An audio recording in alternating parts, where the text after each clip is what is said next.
Germaniýanyň MAN Group kompaniýasynyň öňkü ýolbaşçysynyň korrupsiýa bilen baglylykda 9-njy dekabrda Müncheniň sudunda serilen işe Türkmenistanyň Türkmennewit kompaniýasynyň öňkü ýolbaşçylaryna 2002-nji we 2007-nji ýyllaryň aralygynda berilen ençeme millionlyk para degişli. Bu barada Azatlyk radiosyna Müncheniň prokuraturasynda aýtdylar. Hususan da prokuraturanyň maglumatyna görä Türkmennewitiň öňkü ýolbaşçysy Sapar Mehmet Weliýewiň gözegçiligindäki hasaplara German kompaniýasy tarapyndan para hökmünde 8,4 milyon euro geçirilipdir.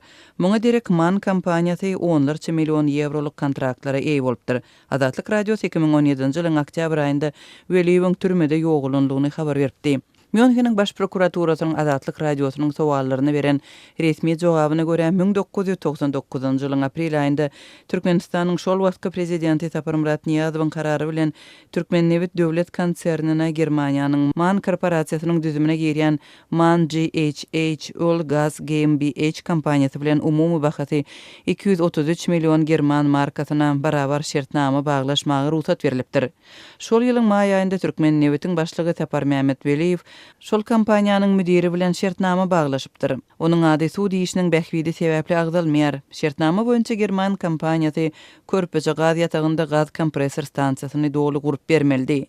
9-njy dekabrda kompaniýanyň 69 ýaşly öňkü ýolbaşçysy oňa 2011-nji ýylyň 8-nji dekabrynda ýönkelen aýplamalaryň esasynda Münchende sud edildi. Azatlyga sud edilýäniň ady ma'lum bolsa da biz onuň günäsiniň entek subut edilmänligi sebäpli adyny agdamakdan saklanýarys. Azatlyga ma'lum bolşyna görä sud edilýäniň türkmen tarapy bilen deslapky şertnamany gol çekmänligi ihtimal, emma ol guman edilýän galplyklaryň amala aşyrylan döwründe German kompaniýasyna ýolbaşçylyk edipdi. Azatlyga gowşan maglumatlary görä sud işiniň garamagyna 2016-njy ýylyň 7-nji oktýabrynda başlandy. Emma sudyň başlanmagyndan soň sud edilýäniň saglyk ýagdaýy yaramazlaşypdyr we munyň bilen baglylykda dinlenşik izat etdirilipdir. Sudyň duşenbe güni geçirilen dinlenşiginde sud edilýän adam kanuny bozmalary gyýdaklaryny tasdiklapdyr. Deutsche Zeitung gazeti onuň Türkmenistanda korrupsiýa adaty zatdy diýip aýdan söýlerini setirleýär.